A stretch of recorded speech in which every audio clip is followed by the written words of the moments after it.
There is a vast landscape of all-time great players throughout the history of professional basketball, with varying degrees of cases to their own individual claim on the mantle of greatest player of all time. And for 20 years and counting, LeBron James has been trying to tell us all about why he thinks he is the GOAT, tattooing Chosen One on his back as a teenager, bandying about the nickname of King, and just outright telling us he's the GOAT in recent years.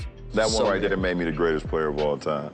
Throughout all of his embarrassing and unapologetic self-aggrandizing through the years has been his inner circle of sycophants, helping to carry on and push the brand of LeBron. An elite inner circle which contains high-powered sports agents and high-profile media personalities, if not full entities, and the NBA itself. As for whatever reason, the National Basketball Association and its media has coddled, protected, and advanced the interests and legacy of the self-proclaimed king from almost the very beginning, misreporting and in many instances just outright hiding stories of collusion, league rules violations, obvious failures on the court, and repeated connections to steroids. The story of LeBron James is one that has been authored by a petulant child from Akron and parroted by multi-billion-dollar organizations. These are the LeBron Rules. And from an early age and stage of LeBron's career, we have seen this manufactured narrative surrounding him. The Chosen One. After all, it isn't just the tattoo he has inked on his back. It was the headline of the Sports Illustrated article about LeBron James, which was published in 2002, when LeBron was still just a junior in high school. And that article and headline actually preceded LeBron getting the famous tattoo, and it served as the impetus for it.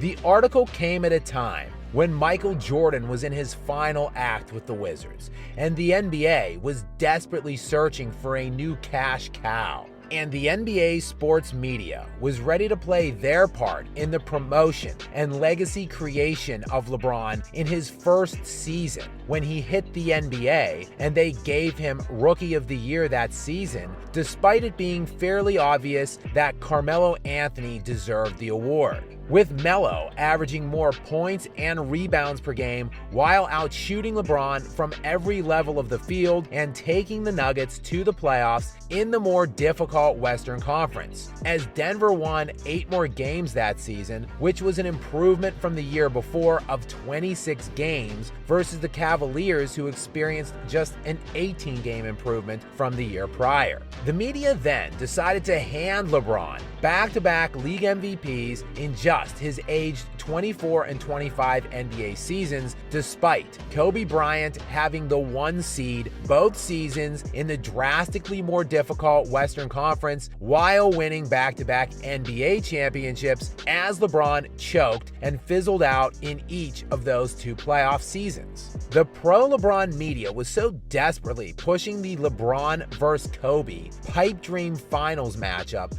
both seasons LeBron flamed out with the embarrassing Kobe and LeBron puppet Nike campaign. And major outlets were silent in the wake of allegations that James quit on the Cavaliers in the 2009-2010 playoffs amid stunning accusations that LeBron's own teammate Delonte West was sleeping with LeBron's mother. They then also largely remained hush-hush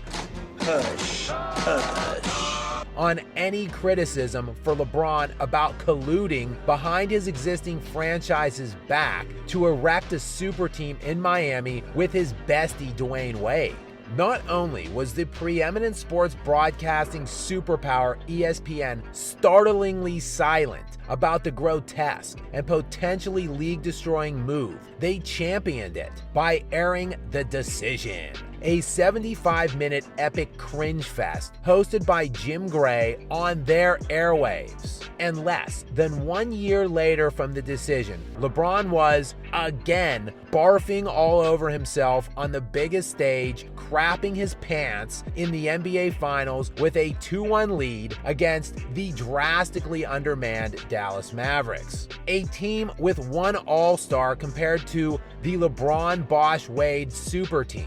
James was the 5th leading scorer for that series and 3rd leading scorer on his own team. But the following season, in 2011-2012, LeBron was rewarded by the fanboy media. So thank you, LeBron James, for what you bring to our league. Desperately trying to inflate his legacy. The guy can't win any championships, so let's go ahead and hand him his 3rd league MVP in 4 years at just the age of 27.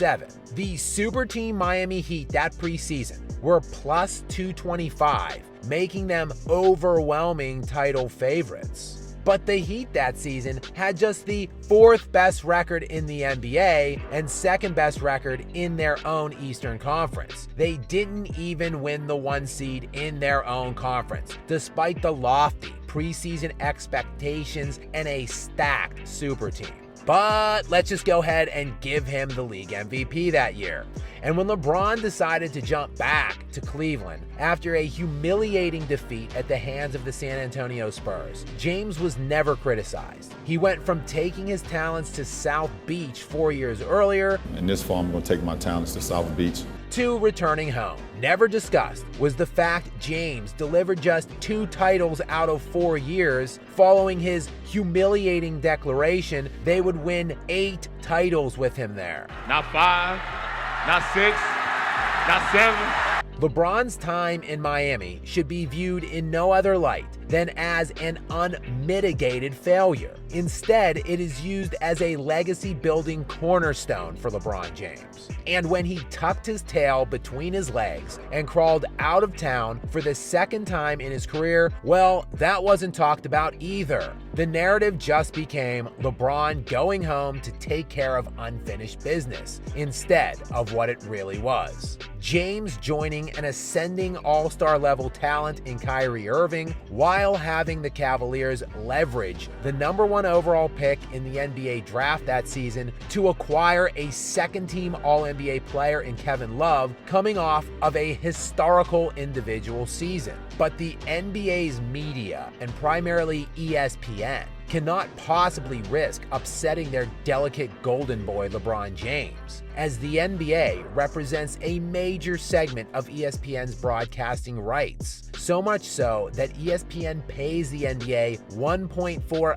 billion annually through the 2024-2025 season, at which point there are rumors that the NBA will be seeking to triple that amount. As a result, LeBron James and his inner circle hype dogs have an undeniable influence on the narratives being produced and promoted on that network. Former ESPN host Michelle Beadle recently went on record about the fact LeBron messaged her directly and tried to get her fired. I made fun of the decision and I got a DM that was like, why are you so mean to me on television? And I just sort of laughed it off. I didn't even think about it, right?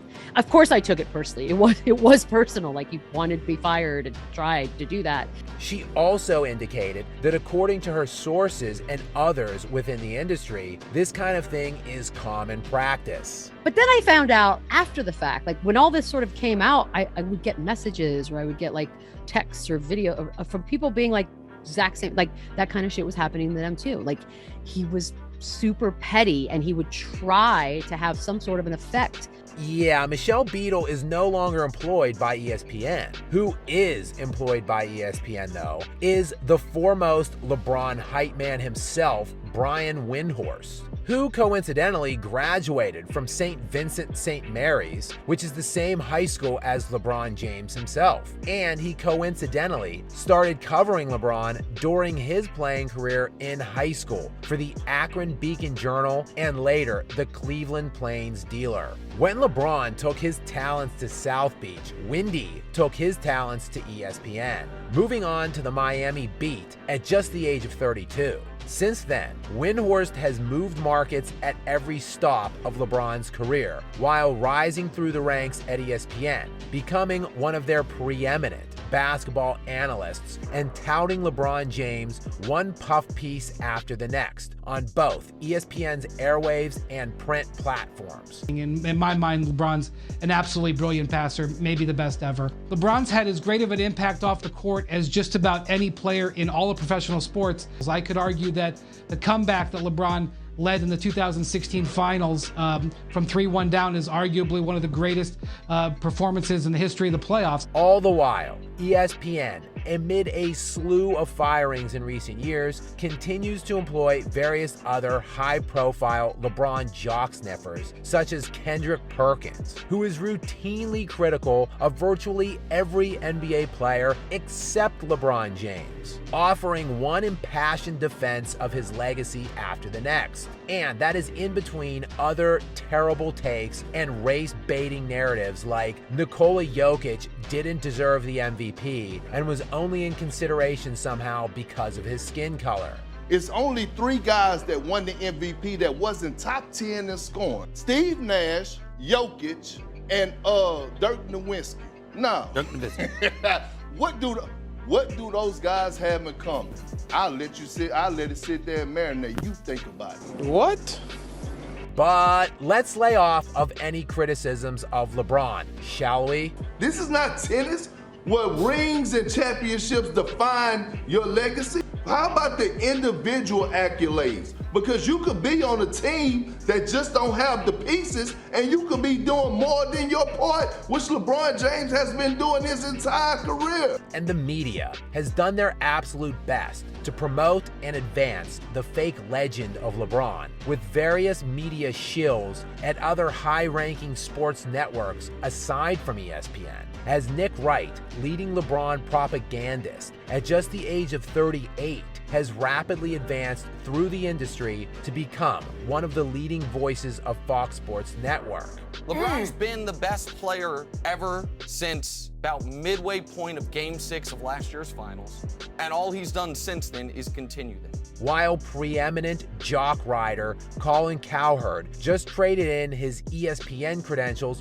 for a move to Fox Sports. But when you put the magnifying glass on LeBron, he just does a lot more at a much higher level than Michael Jordan. As the media continues to push the agenda of LeBron's GOAT status, they also continue to hide or outright ignore damaging stories about LeBron, such as his continued hypocrisy regarding the China situation. Namely that James has painted himself as some kind of modern-day social justice warrior while simultaneously going out of his way to hypocritically defend China, such as when Daryl Morey spoke out against human rights violations there, standing with protests in Hong Kong. LeBron, though, had China's back, criticizing Morey and protecting his own interests, which primarily involved his own pocketbook. I don't want to get into a word or sentence feud with Daryl Morey. Today, Junior? But I believe he wasn't educated on the situation at hand, and so many people could have been harmed, not only financially, but physically, emotionally, spiritually. Spiritually, ecumenically.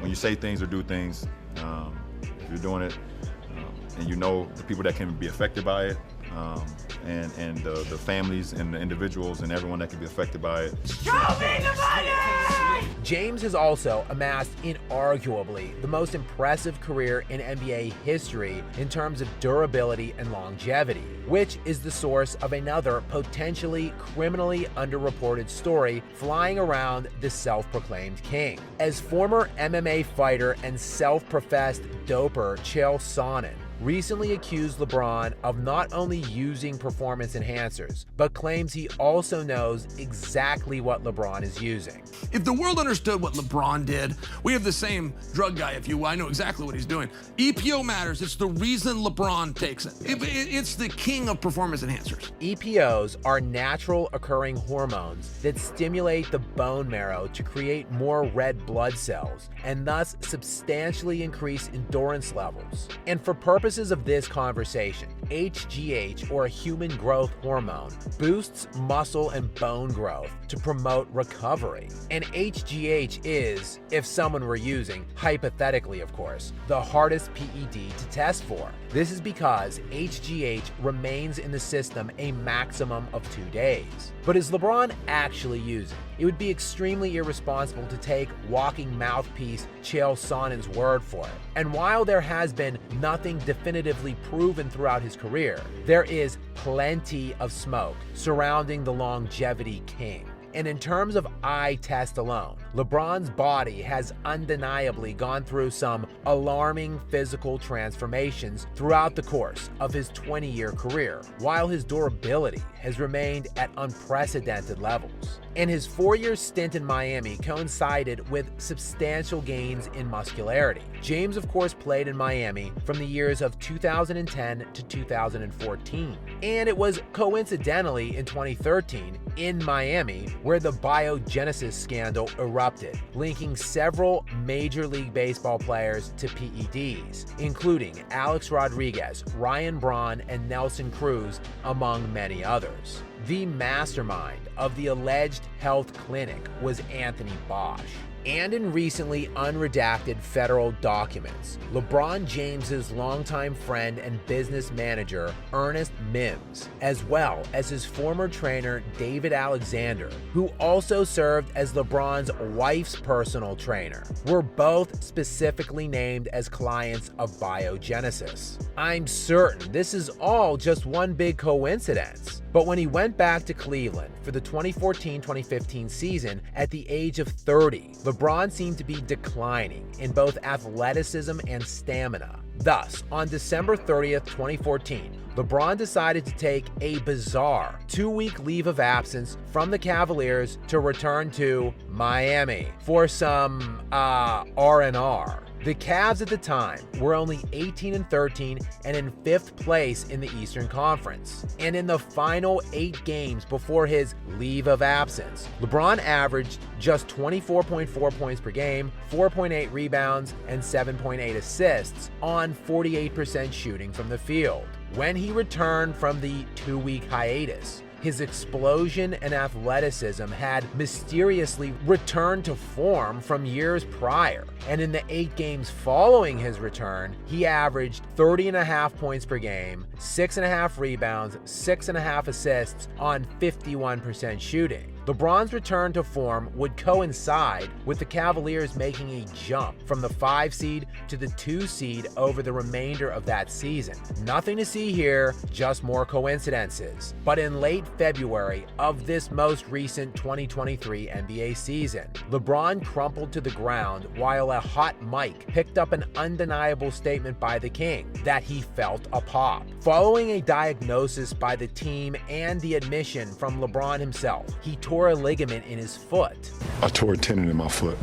Various reports indicated that the injury could potentially be season-ending, or perhaps James would be able to return to the team if they went deep enough into the playoffs. Yet miraculously, LeBron would return earlier from the injury than any of the doctors anticipated, because, according to LeBron himself, he was healing faster than any of the doctors had ever seen. When did you get a sense of you would have a plan to get you back faster than what the normal?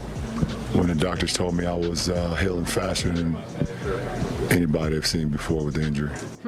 Unprecedented healing never before seen by any doctors for an athlete with unusually high usage and wear and tear in his 20th season at the age of 38. Just so many coincidences. Totally feasible though. Nothing to see here. And likely nothing the NBA doesn't already know is happening. So thank you, LeBron James, for what you bring to our league. As neuroscientist Andrew Huberman, who is an associate professor of neurology at Stanford University School of Medicine, recently was a guest on the Joe Rogan podcast when he went on record with reports from an active NBA player. I know someone who's a professional basketball player, and I asked him about steroids, and he said, well, if you get injured, you can take up to 200 mgs a week, which is considered a TRT dose, is allowed according to this player. But that's actually a pretty big dose. Could the smug interviews with LeBron bragging about his unprecedented healing at the age of 38 be because, in fact, he knows his level of importance to the NBA is too high for them to risk outing him? Well, it wouldn't be the first time the NBA has gone above and beyond to protect the legacy of their king cash cow. As one of the worst kept secrets in the entire sport is his obvious connections with Klutch Sports Group, which was found by sports agent, CEO, and longtime LeBron confidant Rich Paul, who met James while selling jerseys out of his car in 2002 when James was still in high school at the time. You know, that guy. That one right there made you the greatest player of all time. Yeah, he founded Klutch Sports Group in 2012 with LeBron James his primary client. Today, Klutch has emerged as a powerhouse agency, managing over $1 billion worth of annual contracts with 30 NBA clients, which is more than all but one other sports agency in the world. While the NBA has officially investigated LeBron's connections with the agency, they have found no wrongdoing and that he doesn't officially hold any stake with the company. Yet Charles Barkley recently went on record and indicated that everyone knows how it is with Klutch and their bullying tactics, while an unnamed rival agent recently alleged that it is a well-known fact in NBA circles that LeBron does all of the recruiting for Klutch. And one of those recruits, Anthony Davis, of course, who signed with Klutch in September of 2018. And less than 5 months later, in January of 2019, Davis would inform the Pelicans that he wanted to trade through his agent Rich Paul, a violation of NBA rules, since he was still under contract for an entire year. Further, Rich Paul made it clear that Davis would not accept a trade to any other team except for the Lakers, which of course was LeBron's team. Anthony Davis, a top 5 player in the NBA at the time, had plenty of other suitors, but New Orleans had no choice but to trade Davis to LeBron. And the NBA gladly consummated this trade between New Orleans and Los Angeles. Does anyone recall a suspiciously vetoed trade between New Orleans and Los Angeles in 2011 that would have paired prime Chris Paul with Kobe Bryant? Probably had something to do with desperately trying to get LeBron some championships, as he still had 0 at that time in his career. He, of course, would go on to win his first career title that very season, only after the NBA killed the Chris Paul to LA trade for Kobe, which would have paired Bryant and CP3, 2 top 5 MVP finishers that season, and both were named first-team All-NBA that year. The NBA blocked and vetoed that trade for basketball reasons, despite LeBron having a bona fide super team in Miami at the time. And nothing to see here with that Anthony Davis to LA trade. LeBron's agent and best friend forcing a franchise that had Anthony Davis under contract to trade him to LeBron's team. And that very season, the Lakers behind Anthony Davis would go on to win the NBA championship. Davis led those playoffs in points scored, win shares, and was largely viewed as the best defender in that postseason. You can make a viable case he was the Lakers' best player on that title run that resulted in LeBron's 4th title. And that, of course, resulted in LeBron wanting his damn respect. And I want my damn respect too. And of course, for his media flunkies to ratchet up more fake GOAT commentary. So how exactly does a career loser who has been in the NBA for 2 full decades and counting now, winning only 4 championships, despite unprecedented luck, team hopping, and roster stacking, managed to weasel his way into not simply Mount Rushmore conversations, but GOAT debates? Well, it has certainly not been easy. And as the saying goes, it takes a village to raise a child. It has taken a massive collaboration between multi-billion-dollar organizations to collude, conceal, and lie LeBron's way to the top. And heavy is the head that wears a crown.